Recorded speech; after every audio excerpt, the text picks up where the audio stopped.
Welcome back to the Hard Rock Cafe in San Antonio. I'm Mark Kusenberger with the Padilla Poll, and I'm with head coach Rusty Nail of the Mart Panthers. Well, Coach, thank you so much for joining us.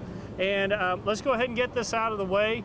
Your name, one of the coolest names I have ever seen in any context, anywhere. Tell us about how you came to be Rusty Nail as opposed to Fred or something. My dad had a great sense of humor, and my mom named me William Russell, and he had Rusty added onto my birth certificate. And when I was in elementary school, my mom would ask me all the time if I got teased or it bothered me, and I told her no, and so I just kind of stuck, and that's who I've been.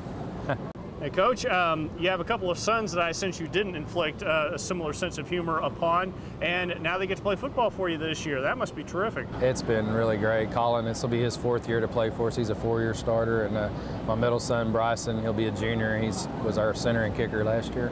Tell us about these young men growing up under your tutelage. It must be a great thrill to have that extra time to bond with them, but I can imagine Mom might be sick of you running plays with the salt and pepper shakers. Yeah, they're definitely coaches' kids. They grew up, we talked around the house, we draw things. Colin has a good understanding of the game as I do, and they've been water boys and ball boys, and then traveled with us on the bus and kept clipboards. And the last 4 years, Colin's been fortunate enough. He's a three-year All-State linebacker, and Bryson's a really good kicker and center for us, and it's great to have him on the team and actually playing and participating. Coach, Mart's a community with very high expectations in athletics, particularly football.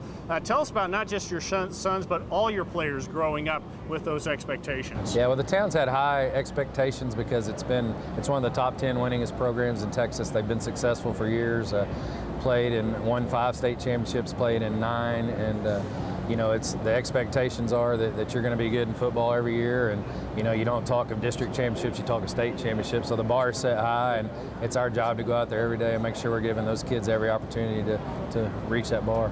Well, Coach, we spoke earlier, and so much of football today seems to be built on taking what the defense gives you, and this leads to situations where people are asking, well, why didn't DeMarco Murray get the ball in the second half for the Dallas Cowboys? I sense that Mart still plays the kind of football where you take what you want on offense. Yeah, we do. We're going to do what we do on offense, and we're going to spread the ball around, and a lot of people are going to touch it. And the reason for that is on our level, our quarterback is our outside linebacker, our running back is our linebacker, and the only kids we try and not play both ways is our offensive linemen. And so, if we go and we run our tailback 40 carries a game, he's not going to be a very good linebacker, and the backup's obviously not as good as he is, or he wouldn't be the linebacker. And so we spread the ball around on offense and play the best guys we can on defense. And if a kid needs a blow, we take it on offense because we feel we've got a lot of different ways to move the ball, and we try and stay as solid as we can on defense every snap.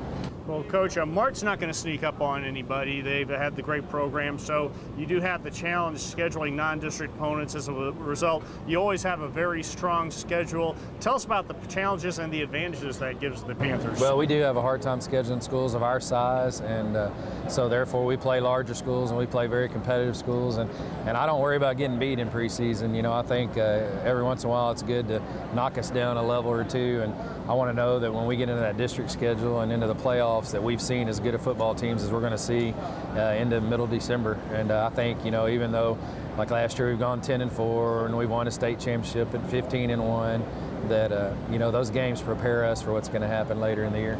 Coach Nail, thank you so much for joining us. I appreciate it. And I'm Mark Kusenberger with PSquaredSports.com.